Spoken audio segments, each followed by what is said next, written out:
So it's about learning to just to be present. What does it mean to be present? I mean, that's kind of like the buzzword about being present. It's about being right here, right now, right? Right here, right now. When I had this, let me give you one of my own stories. So I was in school and I had about, 10 or 12 kids that I was working with, but that's one student was a classic Billy, and he went into fight or flight mode very, very easily. And so he went into flight mode and he ran out of the classroom. He was an eloper. He was about 8 years old, and I just happened to be walking down the hallway, and I see him in the hallway. Now, this school was in downtown Orlando, Florida, and so it was right near the major highways, 2 major highways. And so when kids left the school, it was an absolute safety problem. But he had not left, and I saw him in the hallway, but I saw him eyeing the door, the front door, and I was like, okay, here's my chance to reel him back in. And so I just walked up to him, and I did have a relationship. I had a lot of them before. And so I said, hey, Billy, what's going on? I didn't tell him that he was breaking the rules, that he was going to get a consequence or points off his point sheet or anything on that level. Just right brain to right brain. And I said, looks like you're having a hard time. He takes a deep breath, and he didn't answer me. I didn't expect him to answer. I just was there to reassure him he was going to be okay. And then I said, why don't you just come back to my office? You're going to be okay. You're not in trouble. Those are really great words. Like, you're not in trouble. We're going to figure this out. Basically, I'm saying that little voice in his head that says you're going to be okay. Because in his head, what's going on? I'm not okay. So I was I was trying to be that neocortex for him that says you're going to be all right.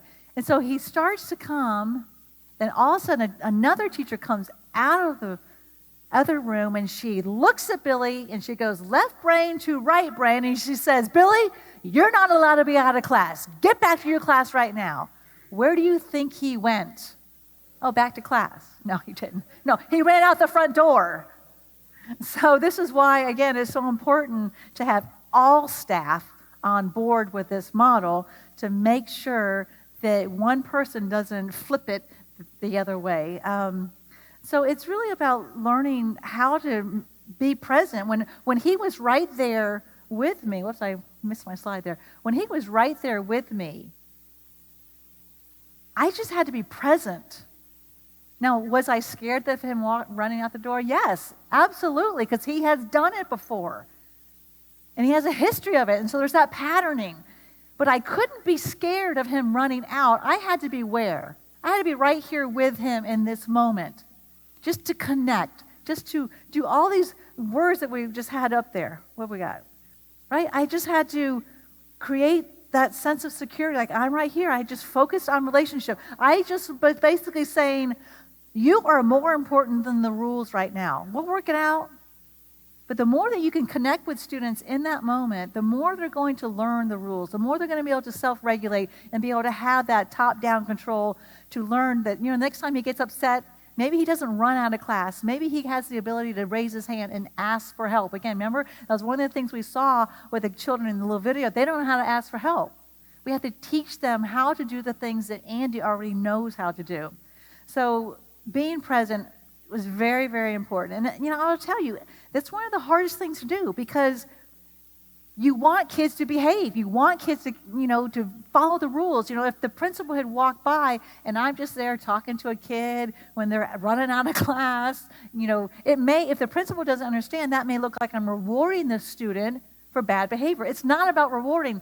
This is not a behavioral issue, as we've said. This is a regulatory issue. When you really understand that this is a regulatory issue, it makes sense then to stand in that hallway and just talk to that student, talk them down, rather than talk about the rules. Because the after, right? If I had been successful and gotten him back to my office, what would I have done once he calmed down?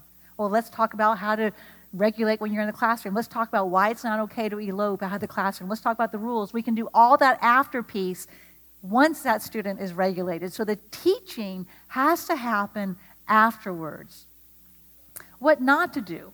Not excessive questioning, not lecturing like the the teacher that walked out, she gave him the correct version of where he should be. Sometimes we react, we minimize, we give rational thinking, we remind them of the truth. Well, that's not the way it happened, Billy. This is all about in that moment. Once you're afterwards, you can give them the logic, you can give them the truth, you can really help them to hold some accountability. When we talk about holding our kids accountable, don't do it in the moment. Have you all ever tried to hold kids accountable in the moment? You will get the F-bomb, you will get the finger, you will get everything but accountability. So the accountability has to happen on just the timeline of all this.